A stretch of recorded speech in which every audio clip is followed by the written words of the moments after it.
where you commanded a much higher salary. They had much more state aid and things. So I stayed in the same school, but I went from 1, 2, 3. Has always been, to me, has proved that I was right. I mean, do you wish talking about what you would have done differently? Well, sometimes I think I should have done some things differently, but I didn't. Like what? Like putting up with things sometimes that you thought, but I'm glad I didn't. I think that the end result, as I say, has always been, to me, has proved that I was right. I mean, do you wish you had worked longer? Do you wish? No, I don't. But I sometimes think I should have used a different attitude in my home. But I didn't, and I think everything seems to have worked out all right. So I have no regrets on that. So you really don't have any regrets about anything that you would have done differently, or? You know, that's a hard question to answer, because you don't know what would have happened if you had done differently. And as it is, I have had a very happy old age. Have you had a lot of choices to make along the way throughout your life, or were the choices always kind of made for you? No, they weren't. I had the choices to make when I was married. And of course, when I was trying to choose a vocation, there wasn't much choice at that time. You either taught school, or you clerked in a store, or you became a nurse. And that was about all the choices there were for women in those days, or being a housewife. If you didn't have an education, why, you worked in someone else's home. And those were about all the choices they had in those days. Now remember, we're talking about 80 years ago. Yeah. But you're pleased basically with the choices that you made along the way, looking back over the years. Well, yes, I think my philosophy was live each day as and take what comes tomorrow. I think that was more or less my philosophy. What have been the happiest times of your life? Was it when you were a child, when you were a mother, when you were a grandmother?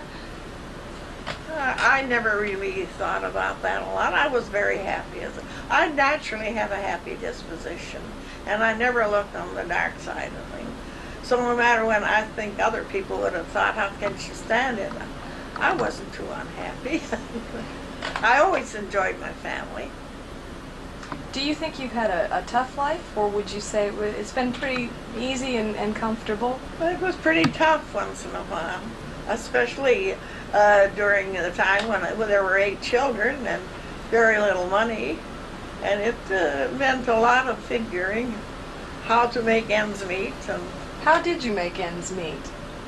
I don't know. But you know, did you agonize over it? Oh no, I didn't agonize. I just did the best I could of it, and worked with what was at hand. I think that was Give me an example. I mean, did it say when you were cooking dinner or thinking about meals for the family? Oh no. You know, what things made it more difficult? Oh, I don't know. I never had so much difficulty except with meals and things. There was always food there, but I was very economical. You had to be. But I did all my own baking and cooking and using leftovers and whatnot, and using a lot of hot dishes, I guess. I was quite amused by one of my sons when he was married, and his wife had not been used to hot dishes, meat and potatoes mostly. He said, I don't know how she happened to be so healthy. He thought hot dishes were and a mixture of food was a whole lot more healthy than. Which one was that? That was Dick. So I don't know how Joanne got to be so healthy. Because they were more meat. He said they're meat and potatoes. What advice would you give young people who are growing up and going through the stages based on your experiences in life? Well, what have you learned, I guess? Well, I'll have to think that one over. I think they should have certain principles for themselves and not deviate from them.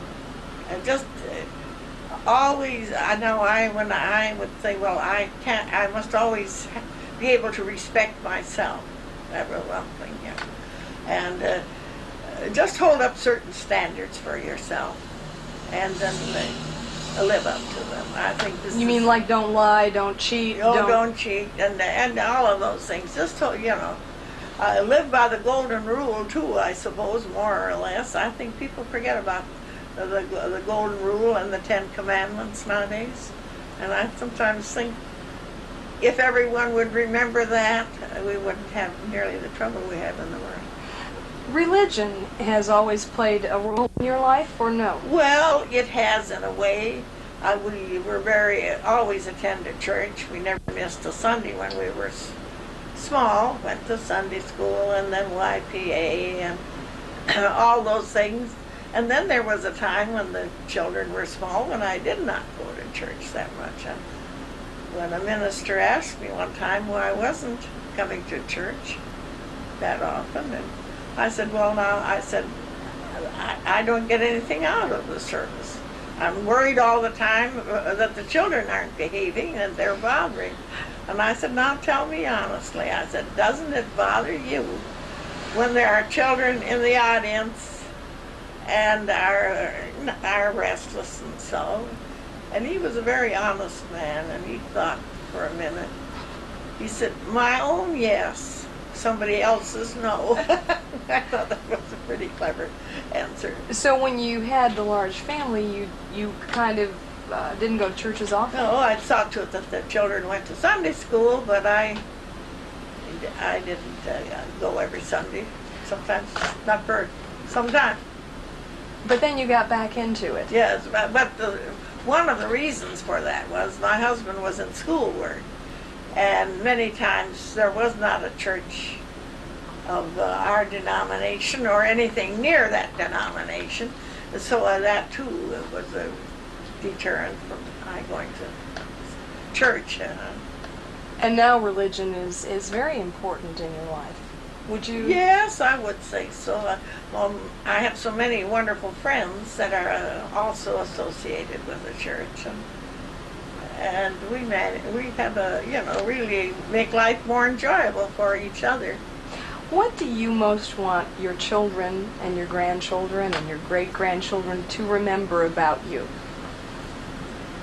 What would be to you the best memory that they could have about you?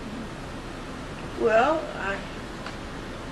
I really don't know. I'd like to have them remember me as someone that cared about them and loved them, and that I had certain principles to which I wanted to live up to, and that I was an all-around good person, I think.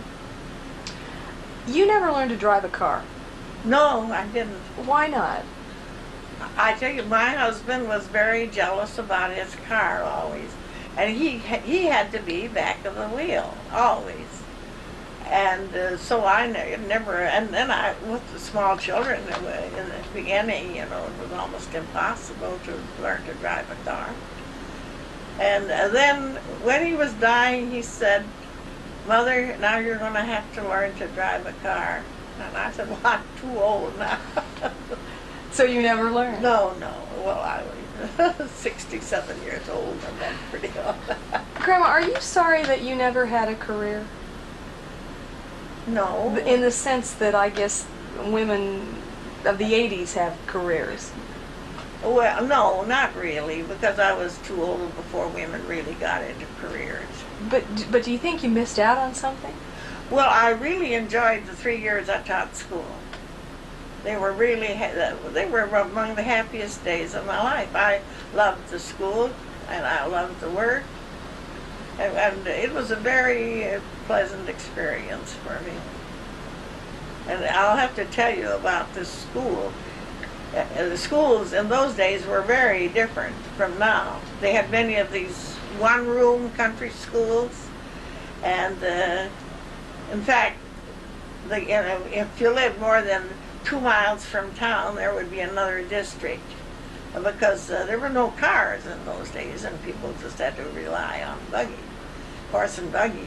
In fact, when I went to high school, we lived 6 miles from town, and we had to board in town because it was too far to drive every day. So the country children, when they went to high school in town, they would board with somebody.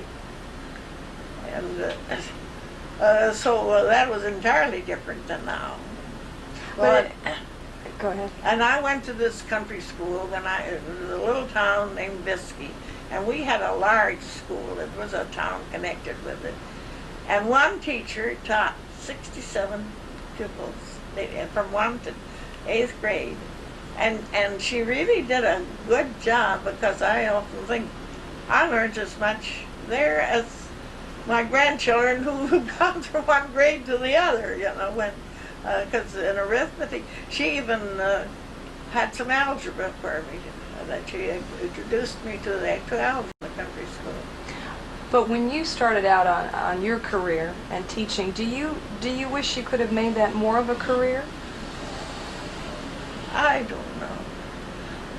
When I taught school, they had 3 grades of country school: first, second, and third. The third grade was one in which they permitted high school graduates to teach. They would take an examination, and if they passed them all, arithmetic, grammar, reading, and so on, they would be given a permit to teach, and that was good for 1 year. So, providing you passed the examination that everyone had to take. And there were most of the teachers in that county started out that way. Well, then after you taught 1 year, then they would give you a permit. They would extend it for another year.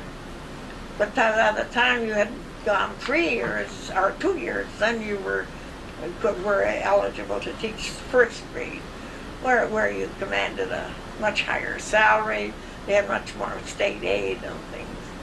So I stayed in the same school, but I went from 1, 2, 3. And the last year they elected me as teacher. Didn't say anything to me about it, and I at that time knew I had to stay home the next. They elected you what? To be the teacher. And I didn't have my first grade. They made the school a first grade school, and had to have a first grade teacher there. And I didn't have my first grade. And so I really had to study that summer. I came down to the cities and went to summer school and studied. I had it by the end of the summer. I could teach there, and that was the last year I taught. Were you sad to leave the work world and move on to Well, I was family? engaged to be married that time, so I wasn't thinking along a career line at all. And then my mother, we had an unwritten law in our home. There were 10 children in my family, 5 boys and 5 girls. And we had a large farm with a lot of work. And so one daughter was always supposed to stay at home and help mother. And my sister, just older than I, had been married. So then it was up to me to stay home. So that was the end of my teaching. It was a different life in those days than now. Grandma, what do you think is the toughest thing you've ever had to do in your life?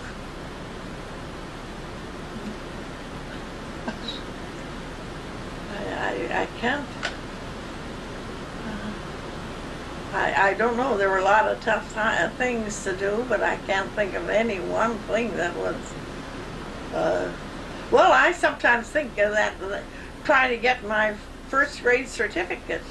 Here, I wasn't planning to get it, and then they come along and they tell me that I had been elected. They wanted me to teach, and they were going to make it a first grade school, which they did just because they thought I was ready for a first grade school, so that would be I wouldn't teach anywhere else. Do you think that's the toughest thing? Oh, I had to get everything that summer. I had to pass examinations, and I had to get so many credits in other subjects.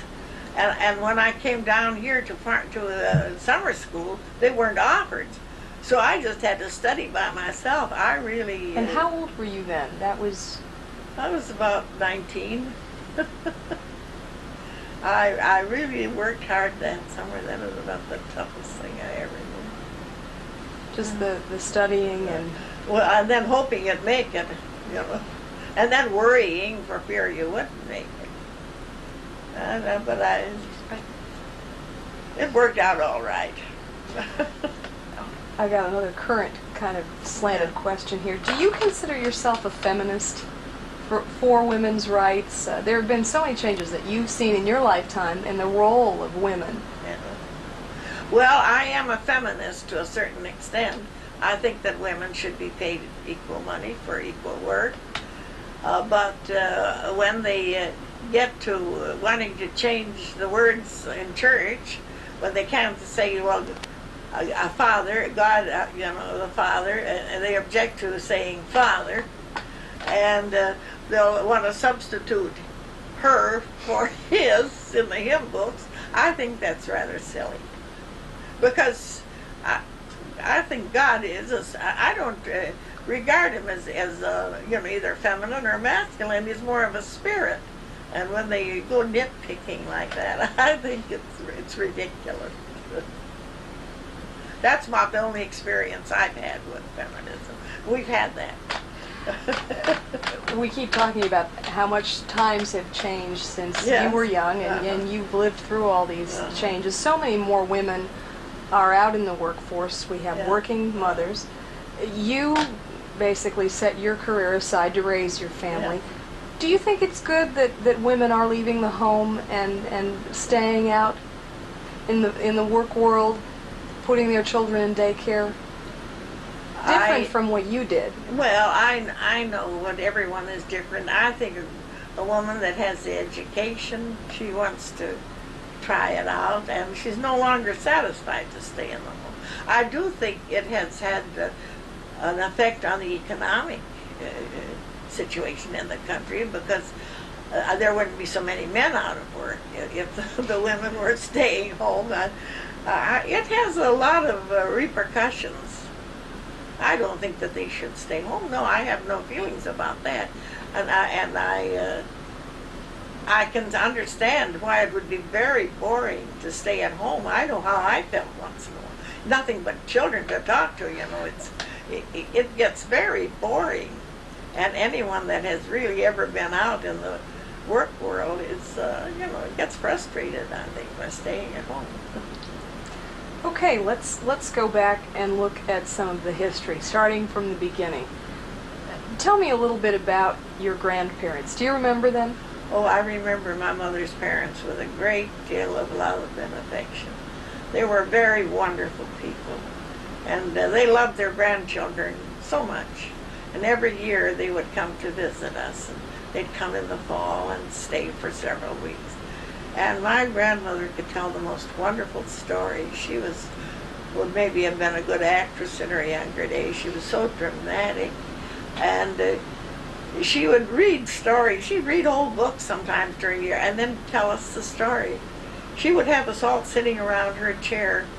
Even Rose, who was 14, would sit there and just listen spellbound. And I can remember passages from some of the stories that she told today.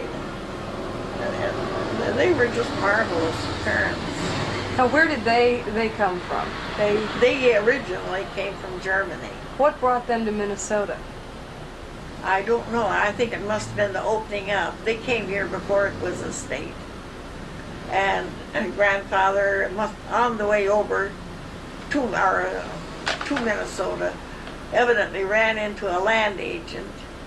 And they were originally, when they left the state of New York, were going to Missouri, where a great many German people went. And then on the way, somebody must have sold him on the fact that Minnesota was a wonderful place. So he bought some land in Minnesota, bought the land where the state fairgrounds is now. You see, Minneapolis was just a little village then. They didn't have much of this was in 1857. Was he a farmer? No, he hadn't been a farmer in Germany. They'd had a vineyard in Germany, but he evidently wanted to be a farmer. So when he took a look at that land, he decided he sure had been swindled because it was all sand.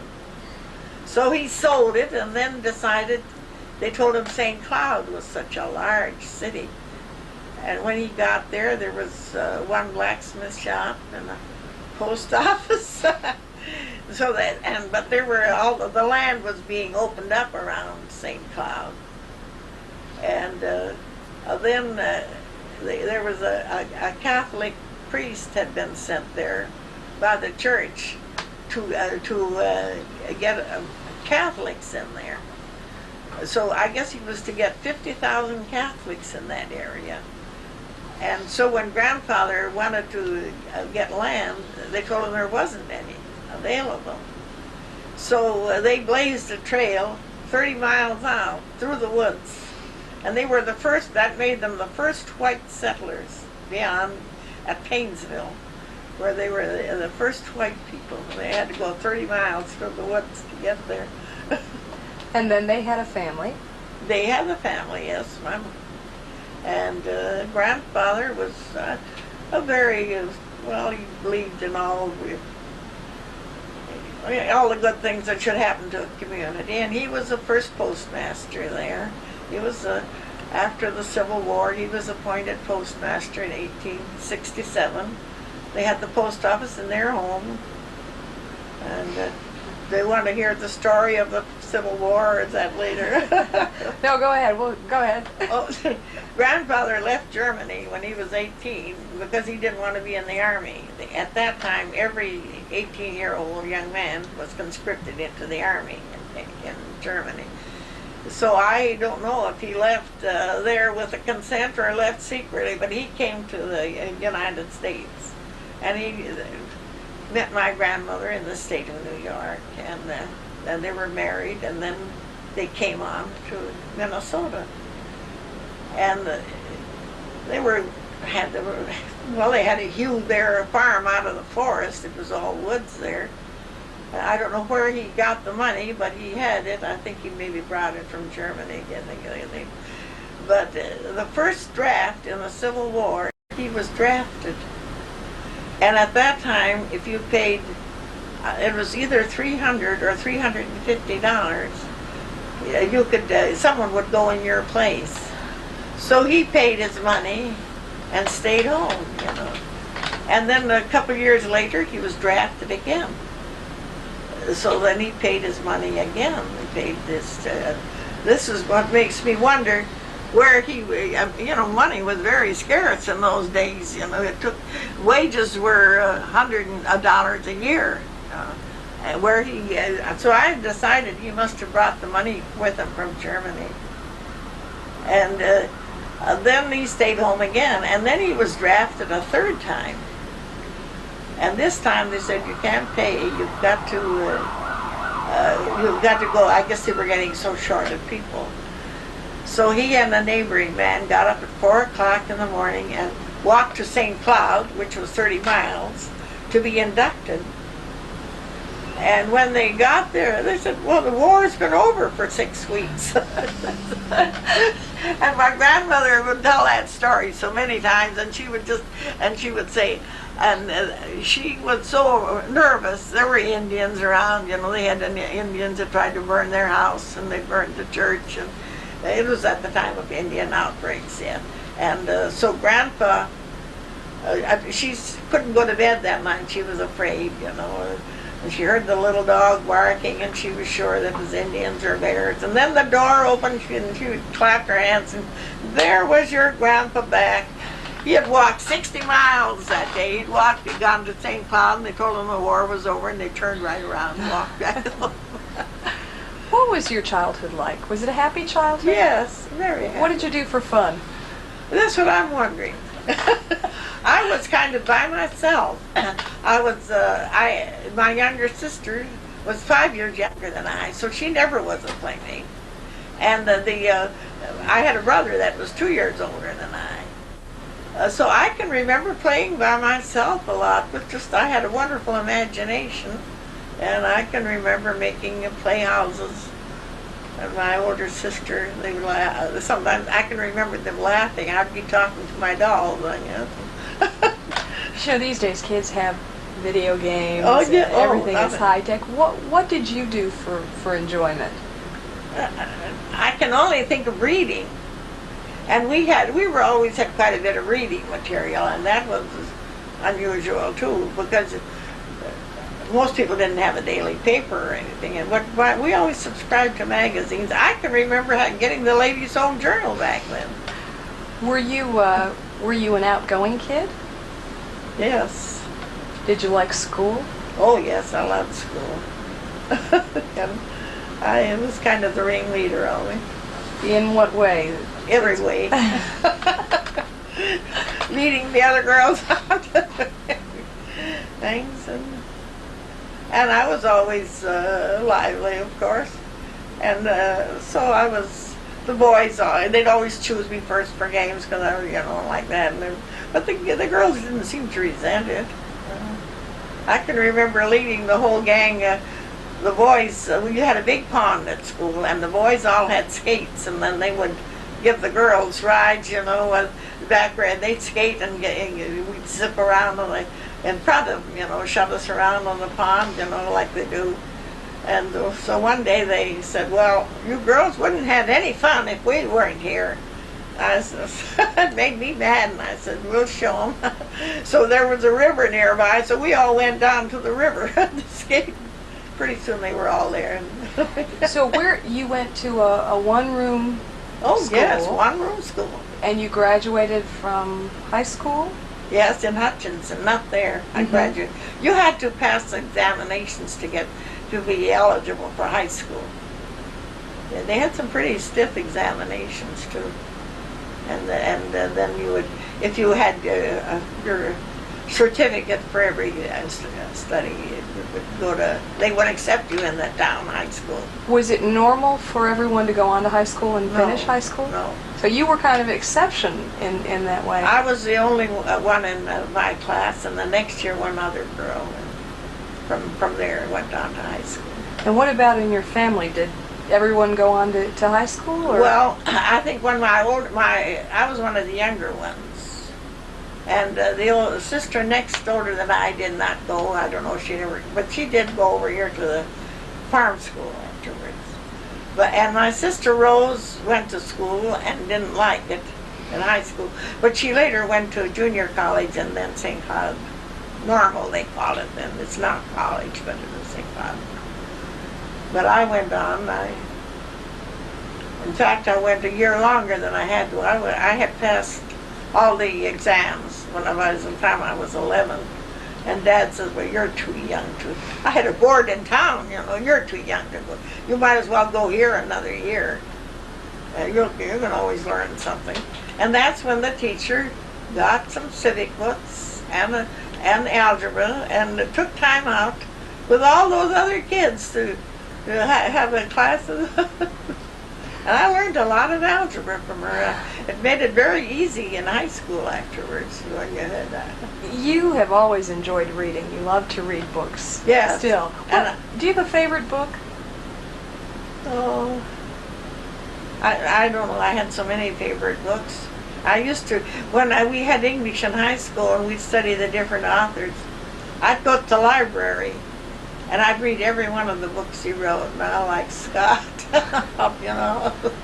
You liked who? Huh? What authors did you like? Scott, all of those are different. Scott, I didn't go do that with Shakespeare exactly. But I learned a lot of quotations from Shakespeare. We had to learn 20 lines a day. When did you meet your husband, and how did you meet him? At a teacher's meeting, second year I taught. He was teaching also. And Was it love at first sight? not on my part, but but he said he saw me, and he certainly got it was out in the country, and he had to have a ride, and he asked the person, so I guess he had it all set up. Did you have a long courtship? Just for several. I was engaged for about 2 years. And then you married. Yes. And when did you have your first child? That's the first year, Freddie, little Freddie. And then Margie a year and a half later, and after that, then Warren, and then we didn't have any. We have the 3 different families, really, different age groups. Do you want to talk to us a little bit about your married life? That's something we don't hear a lot from you about, I think. No, well... I think probably a lot of people are curious about it. Well, he was teaching school at first, and we lived in Heartland. That's where Freddie was born. And from there we moved to Onamia. And from there he moved to Sauk Rapids. And then he left. Things happened in school, and he was very hurt. So he left and went into the insurance business. And from then there was a time when things didn't go that good. He was kind of floundering around to find himself. And then he went back to teaching for a short time again. He taught at Belle Plaine, right out here. And after that, then there was a depression. And then, of course, no job or anything, like your dad was telling today. Mm-hmm. And they worked on WP, and then he became a state weight and grain inspector, and then he worked at that until the rest of his life. And I suppose we had an average married life, and the kids, I don't know how he was quite a selfish man. He liked the races, and I couldn't go, and so he kind of lived his own life there for a while, and I lived mine. Of course, he went to church with me always, and so on. So I suppose that was the average married. Were you happy in that situation, or were there times? Oh, there were times when I was not happy. No, but. Who is all the time anyway? Yes, who is all the time. I think every marriage goes through some bad times, and they should try to work it out, I think. Especially if there's children. And you stuck it out. Oh, I stuck it out. I'm glad I did. Because, the kid's life, I'm sure, would have been different, too. Oh, absolutely. Yeah. And as it was, everything... They could go to school, stay at home. We didn't have the money to send them, but they could stay here for room and board, and so they had no problems in going to the U and so on. For people who are watching this in years to come, I guess they have no perspective on how much money back in the early days when you were young. What was the average family making a year? I don't know. I've heard the other day $400. Now that was the early 1900s. Now when my husband first started, the first year of our married life, he earned $100 a month for 9 months. No pay for later. And we saved money. Well, you didn't pay. I think we maybe paid $12 for rent, and your money went just as far then as it goes now. Saved enough money the first year to buy a new car, Ford. Which you never learned to drive. No, I think the car cost $375, a new Ford. It was a little one, of course, but he wasn't making anything very big. So you always got by if it was... Oh, yes.